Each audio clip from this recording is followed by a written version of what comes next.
Hello and welcome to MÖRK BORG Solo Doomed Misery Episode 6. So, today we're actually gonna be delving a dungeon.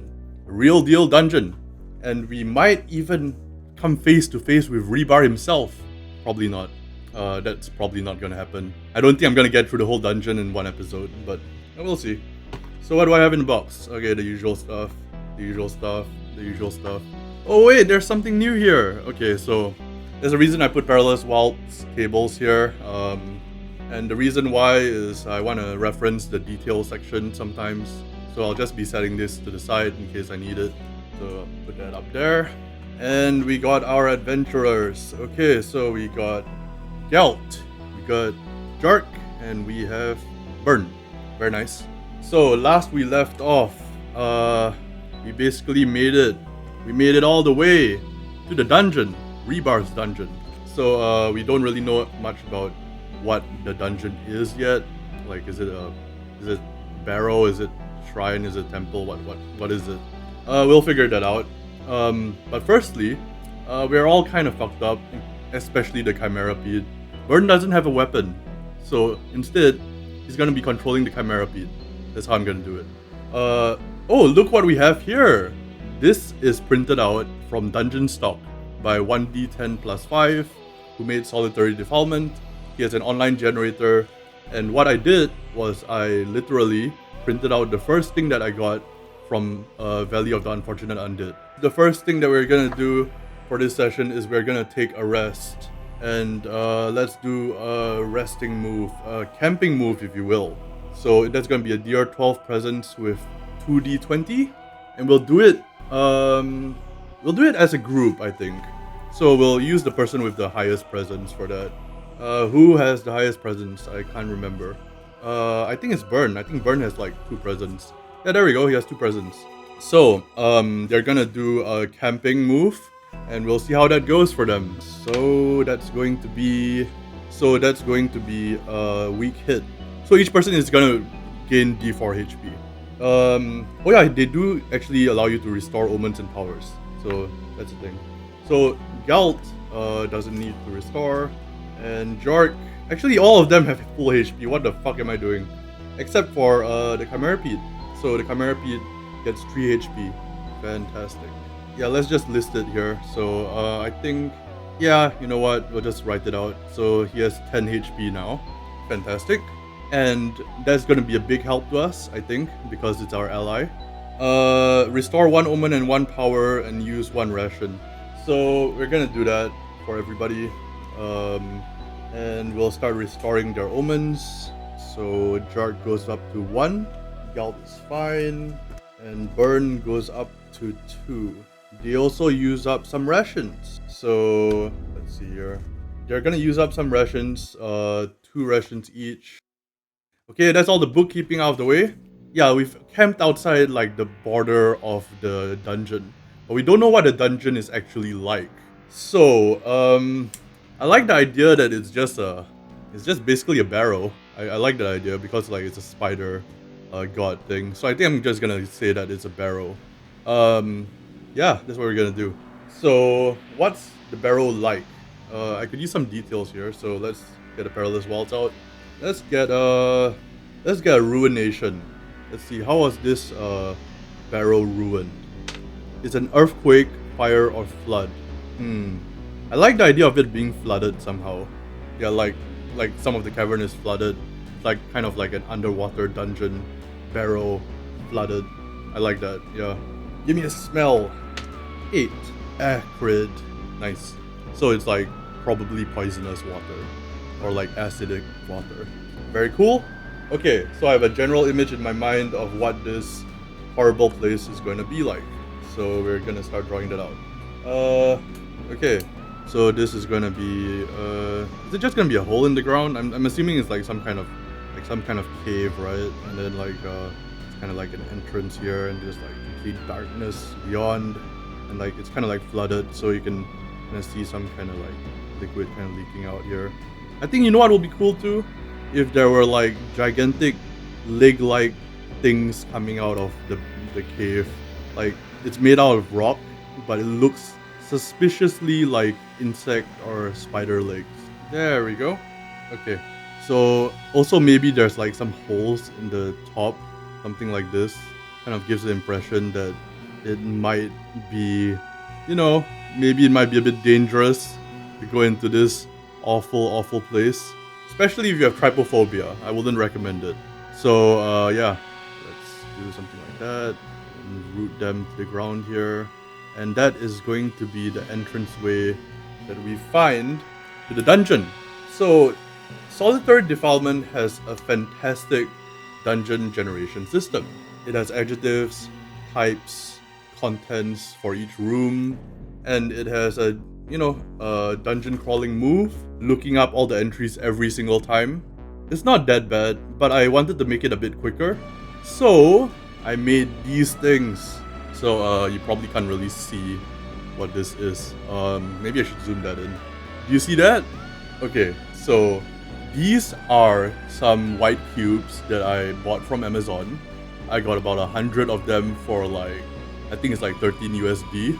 And then what I did was I applied some nail varnish to give it a kind of a gritty texture. Then I drew on it with a Sharpie.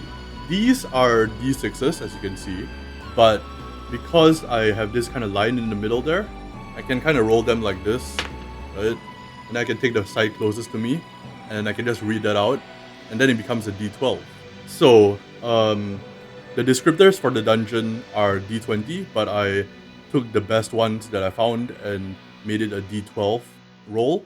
So, whenever I want to roll up a dungeon room, all I need to do is roll these 3 dice, and I get a descriptor, I get a room type, and I get what's in the room. So this is fantastic. I love it. The next thing is, I got all this, but how do I roll up what the room looks like? And that's where this comes in. Look at this beauty. Okay, I'm getting way too into this, but look at that! I have to make a whole video on like making your own dice and how it's so helpful with solo roleplay. But I mean, just look at that. Isn't that cool? So yeah, yeah. So let's actually figure out what's the first room. Okay, so let's roll up the first room. Let's start drawing out our dungeon. First room of the dungeon.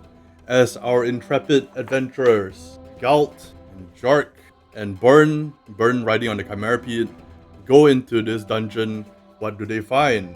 Gonna shake that up a bit. Drop it.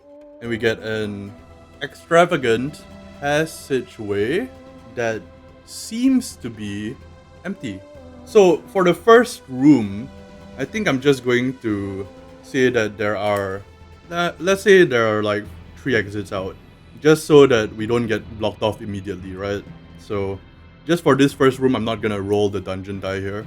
And we're gonna draw a little bit of the cave there, draw a little bit of that, and we find ourselves in an extravagant passageway. I don't really know what that means, but maybe that means that it's very intricate, like there's intricate patterns and stuff.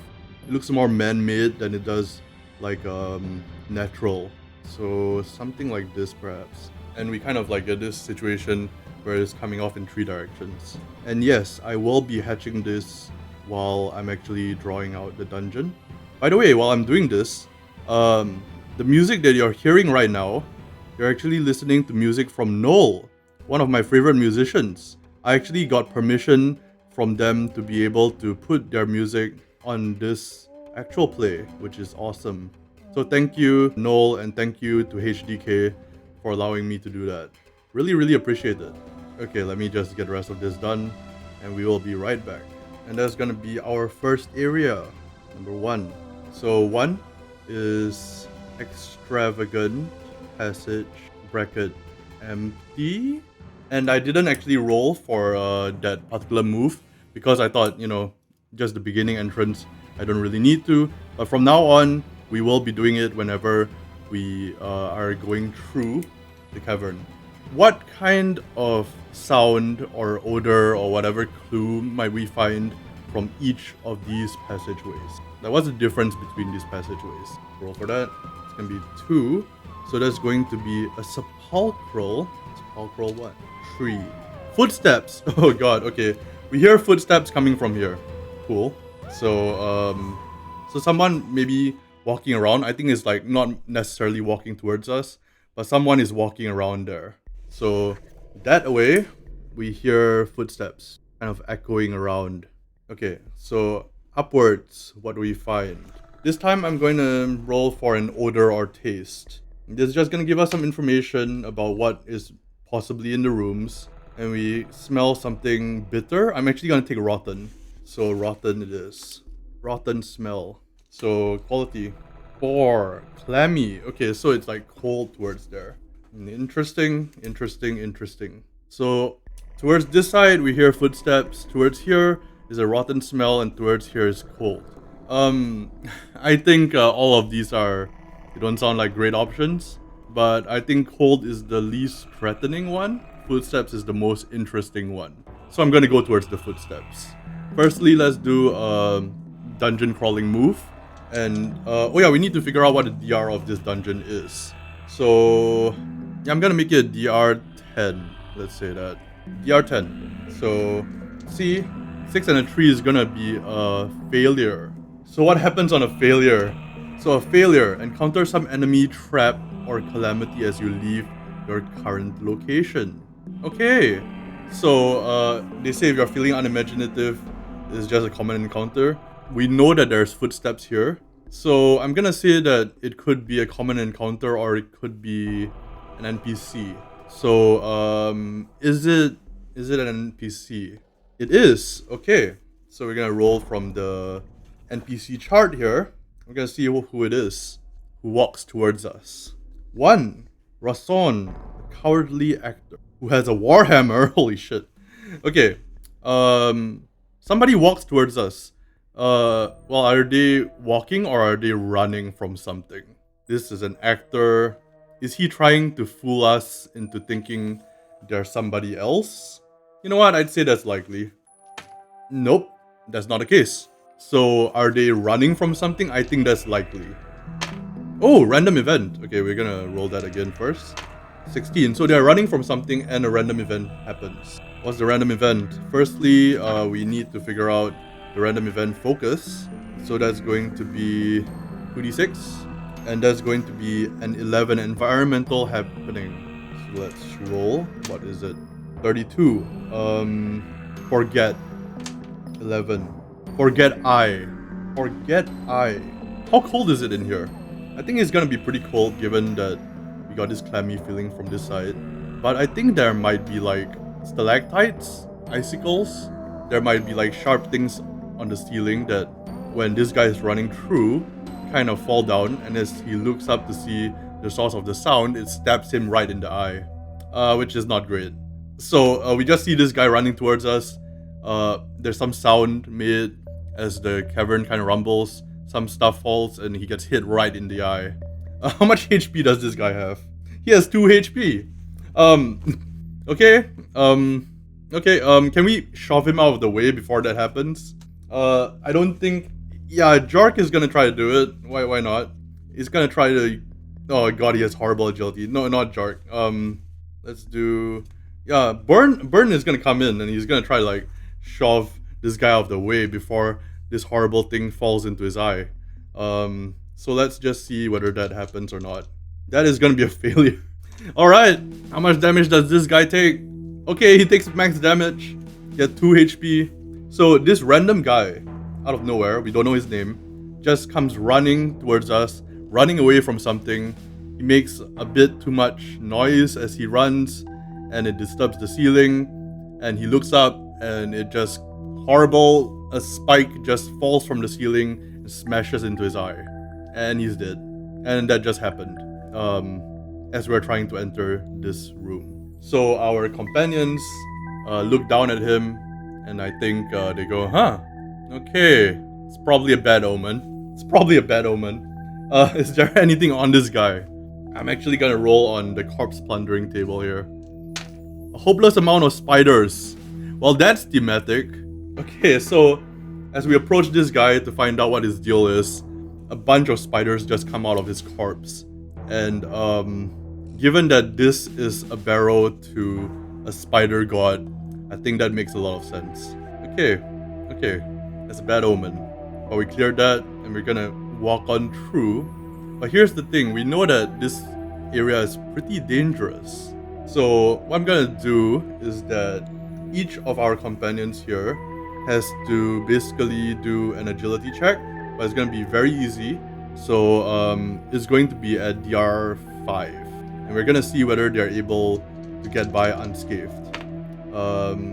And Burn is able to. Let's see, Jark, how's your luck today? Your luck is horrible. You get a weak hit. So Jark gets hit.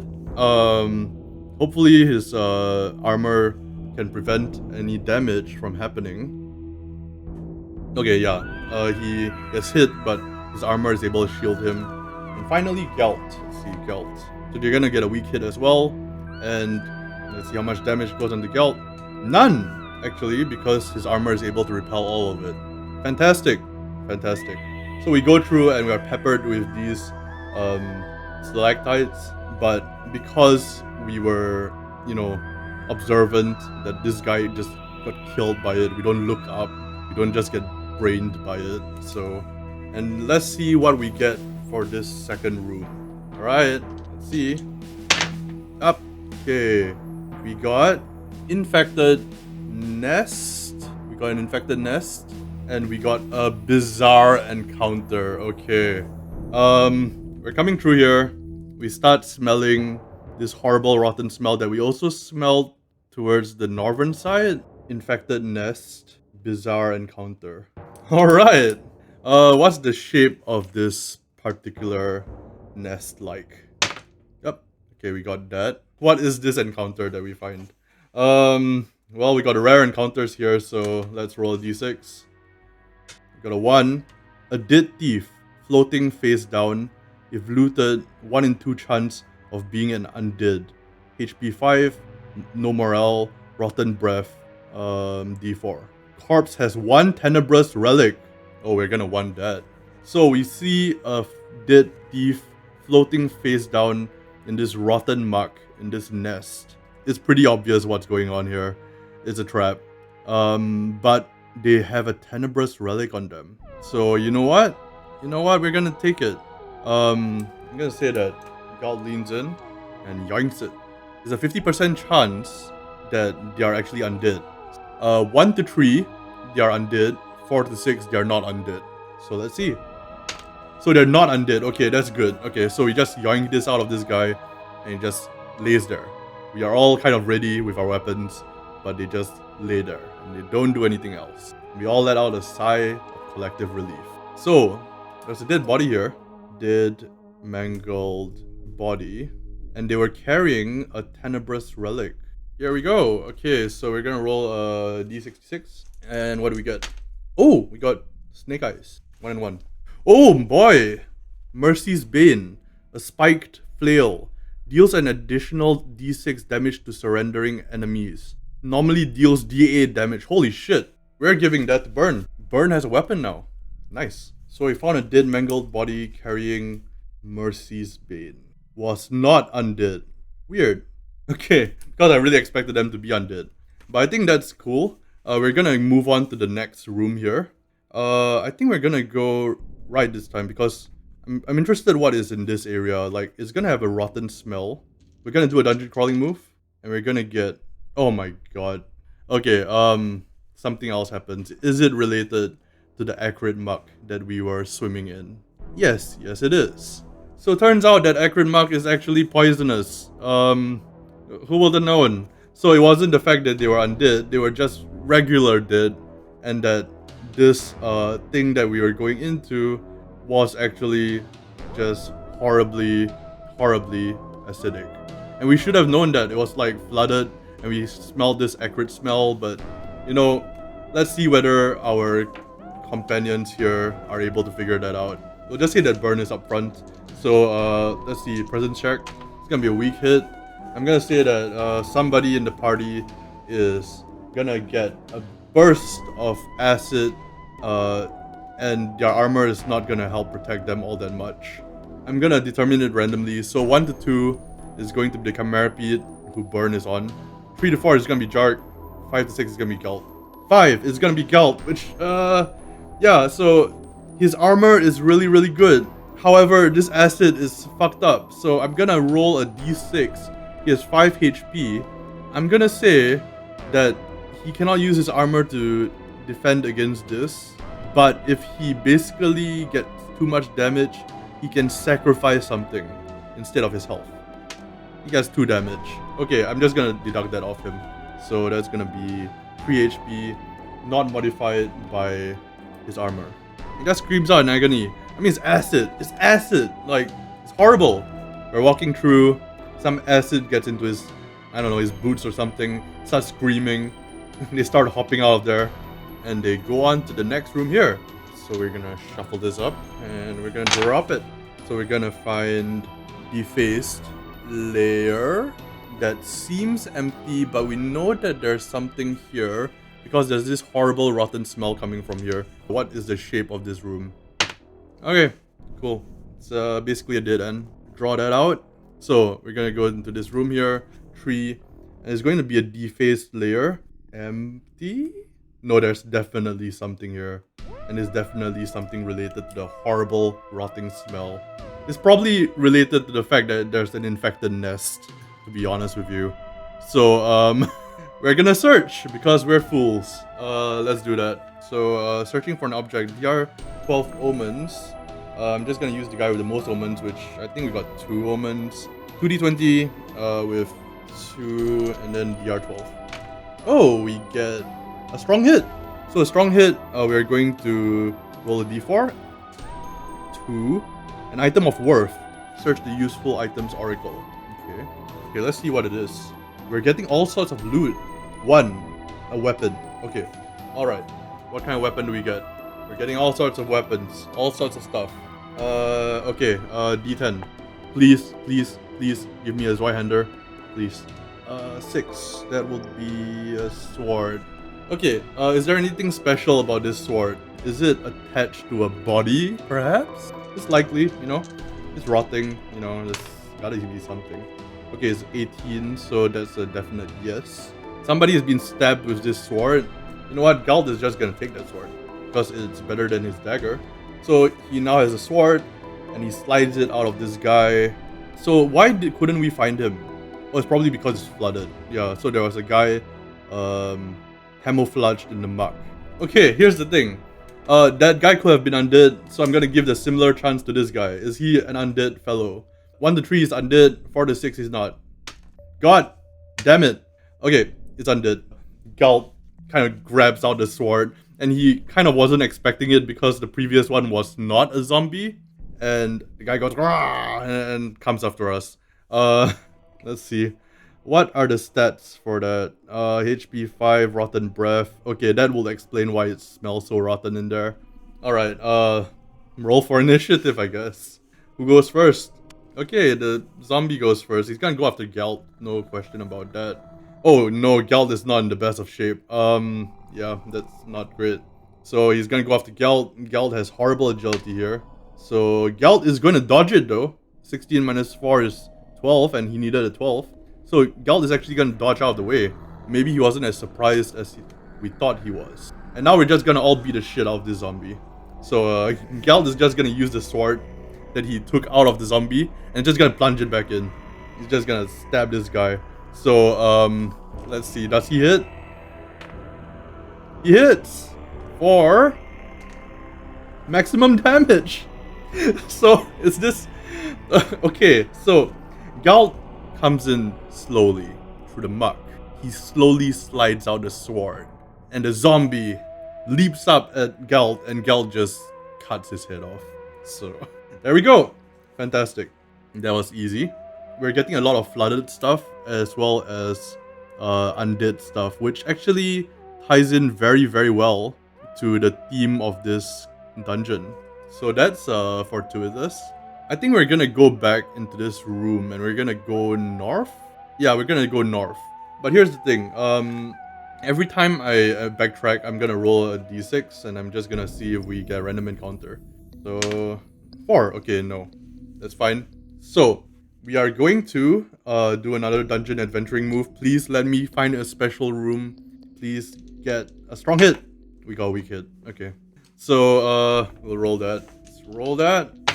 And we get, let's see here, we get an ancient passage that has a common encounter. Let's see what this passage looks like. Gotta reroll if it doesn't make sense. Okay, so we're actually going up these steps here. And I don't know if it's at the base of the steps or at the top of the steps, or we find a common enemy.